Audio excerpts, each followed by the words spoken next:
coadjuvantes. Quer dizer, nós não estávamos na liderança do movimento, nós estivemos antes e, na verdade, nós perdemos a guerra, né? Nós perdemos, nós não chegamos nos nossos objetivos. E foi feito um grande acordão no sentido de que a gente legaliza isso, permite aquilo, mas não mexe com os caras que mataram e torturaram. Na verdade, é isso que aconteceu no Brasil.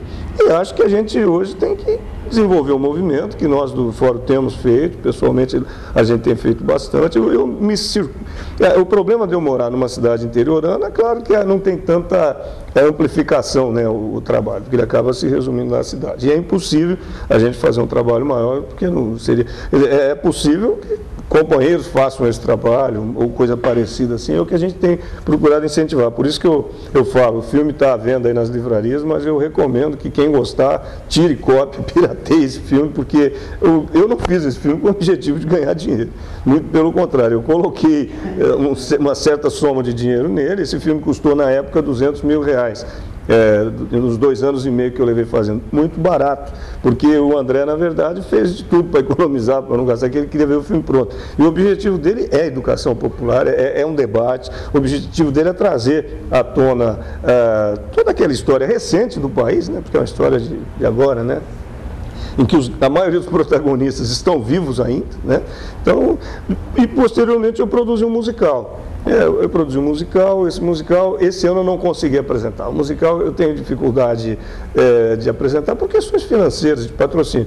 O filme é ir lá fazer um debate, ele não tem custo, né? Eu tenho projetores, a escola não tem, eu levo e tal. Agora, o musical ele envolve 7 músicos, 4 atores de teatro, produção, som, técnico de som, tal, quer dizer, assistente de palco, ele envolve 17 pessoas, né? Nós apresentamos em São Paulo, no Congresso dos Ex-Presos Políticos, no ano passado, em dezembro, e esse ano não consegui apresentar em Ribeirão Preto ainda. Essa é uma dificuldade também da parte do patrocínio. Mas o musical eu acho ele um instrumento legal. Ele foi feito com um texto que eu escrevi. Posteriormente eu contratei um diretor de teatro, ele transformou o meu texto numa linguagem teatral, né, uma versão teatral, ficou muito bonito, né? O texto eu escrevi do ponto de vista histórico, mas um texto seco, e não ficaria bem. A minha ideia original era fazer o seguinte, um locutor leria esse texto e a gente faria as músicas. Bom, depois veio essa ideia do teatro e ficou outra coisa, a representação é muito legal, é 1h15 em que os estudantes, a gente prende a atenção deles com o musical, que às vezes eles cantam com a gente, né?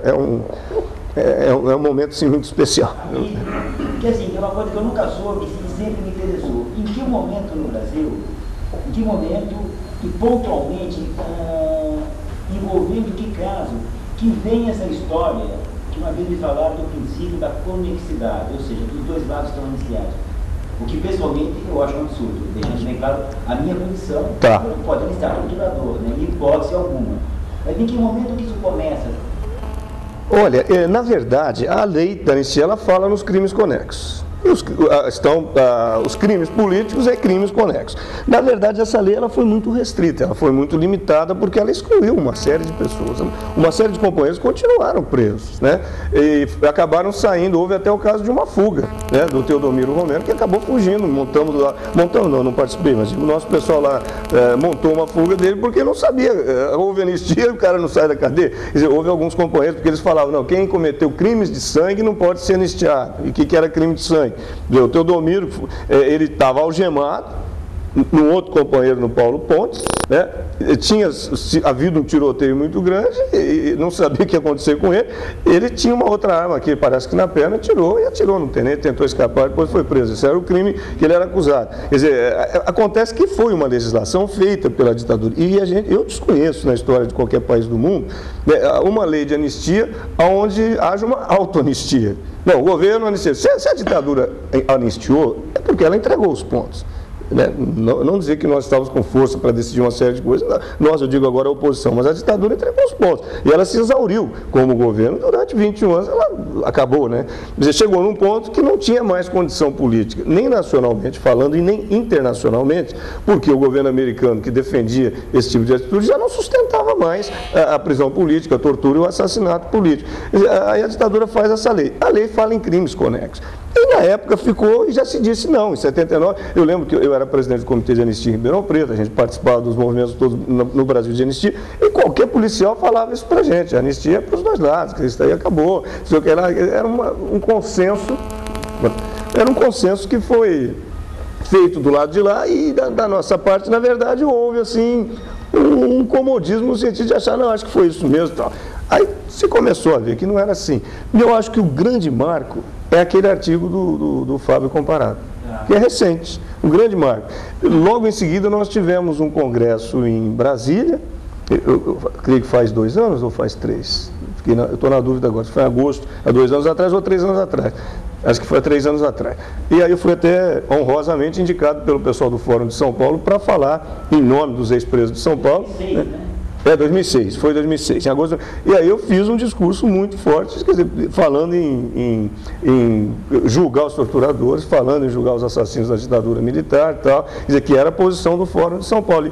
E, ao que me lembre, pela primeira vez se falou isso num congresso desse tipo, ou pelo menos se colocou essa coisa assim de uma forma tão explícita, né, se fazendo uma defesa.